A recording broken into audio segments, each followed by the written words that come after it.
Across the Atlantic, a new American fortune was rising, and in Europe, ancient titles desperately needed saving.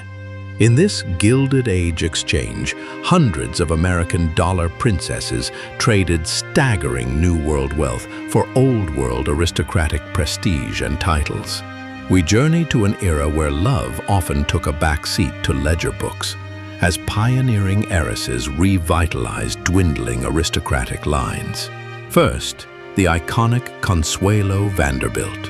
Born into immense American railroad wealth, her marriage to Charles Spencer Churchill, the 9th Duke of Marlborough, in 1895 was a spectacle. Her family's colossal dowry, reportedly $2.5 million, over $70 million today, was used to restore Blenheim Palace, securing the future of the ducal line, though Consuelo herself found little happiness in the union. From a different branch of American society, we find Jenny Jerome. Daughter of a prominent New York financier, she married Lord Randolph Churchill in 1874. Though not a direct title for cash scenario in the same vein as some, her American dowry and social connections were invaluable to her husband's political career and their entry into aristocratic circles. She became the mother of Winston Churchill. Next, the dazzling Mary Curzon, née Leiter. Daughter of a Chicago millionaire who made his fortune in dry goods, she married George Curzon in 1895. Her family's substantial wealth and her personal grace enabled her to become the vicereine of India, serving with elegance and intelligence at the height of the British Empire, a true American empress of the East. Then, Helena Zimmerman. Hailing from Cincinnati, her father was a wealthy railway magnate. In 1900, she married William Montagu, the 9th Duke of Manchester. Her considerable fortune helped to stabilize the family's finances, which were reportedly in disarray. Despite the social climb, the marriage was not without its challenges, showcasing the complex realities behind the glittering facade. From old New York money, May Goelet. Her family's real estate empire provided her with a vast inheritance. In 1903, she married Henry Innisker, the 8th Duke of Roxburghe, becoming a duchess of one of Scotland's most ancient and distinguished noble families. Her wealth was instrumental in maintaining Flore's castle and its extensive estates. The sophisticated Cornelia Bradley Martin. Her family's New York banking and real estate fortune was considerable. In 1904, she married Rupert Craven, the 4th Earl of Craven. Her wealth played a crucial role in supporting the family's stately home, Coombe Abbey, and allowing them to maintain their aristocratic lifestyle. The spirited Nancy Langhorne. Born into a prominent Virginia family with a tobacco fortune, she married Waldorf Astor in 1906. Her ambition and wit, combined with her husband's title, propelled her to become the first woman to take her seat as a Member of Parliament in the British House of Commons in 1919. A true political pioneer. Another Vanderbilt heiress, Gladys Vanderbilt. Younger sister to Consuelo, she married Count Laszlo Széchenyi de Szarvas-Felszóvődék of Hungary in 1908.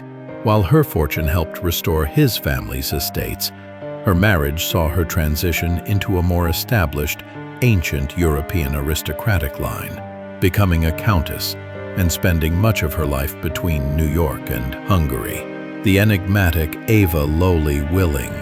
Daughter of a wealthy Philadelphia socialite, she first married John Jacob Astor IV, one of America's richest men. After their divorce, she married Lord Ribblesdale in 1919, becoming an English lady.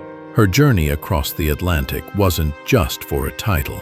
It was a move into a new social sphere, blending old wealth with established aristocracy.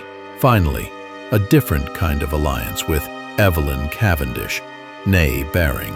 While her family's wealth came from banking rather than a direct American industrial fortune, her marriage to Victor Cavendish, the 9th Duke of Devonshire, in 1892, exemplified the infusion of new money into old aristocratic houses. She became mistress of Chatsworth House, a grand English estate.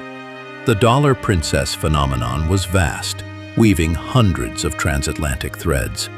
Let's explore 5 more women whose fortunes secured the future of European nobility. The daughter of infamous railroad baron Jay Gould, Anna Gould was one of the wealthiest of the buccaneers.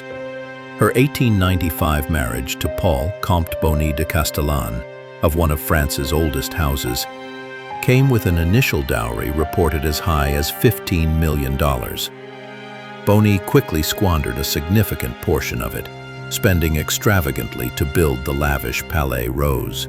Anna divorced him in 1906, cutting off his funds, and later married his cousin, the Duc de Talleyrand. The great-grandmother of Diana, Princess of Wales, Frances Work, was the daughter of a wealthy New York stockbroker. In 1880, she married James Roche, the 3rd Baron Fermoy. Although the marriage was brief, ending in separation and later divorce, the American fortune she brought into the family established the line that would, generations later, provide the future Princess of Wales. Minnie Stevens inherited a substantial fortune from her father, a wealthy New York hotelier. She married General Sir Arthur Henry Fitzroy Paget in 1878. Minnie was renowned as a social matchmaker, actively assisting other American heiresses in securing suitable titled husbands across the continent, becoming a quiet force in the dollar princess movement. Daughter of William Waldorf Astor, the American millionaire and peer, Pauline Astor was pursued by numerous nobles before her 1904 marriage. She eventually married Lieutenant Colonel Herbert Spender Clay, a wealthy British commoner and heir to the Bass Brewing Company fortune. While she didn't acquire a high aristocratic title, her wealth and social standing, inherited from her family's fortune, placed her firmly at the apex of British high society, a frequent subject of the press and the famed artist John Singer Sargent. Margaretta Drexel was a scion of the powerful Drexel banking dynasty of Philadelphia. In 1910, she married Guy Finch Hatton, Viscount Maidstone, who later became the 14th Earl of Winchilsea. Her immense financial contribution was critical to the Earl's family, representing another crucial infusion of American capital into an ancient but cash-strapped British earldom.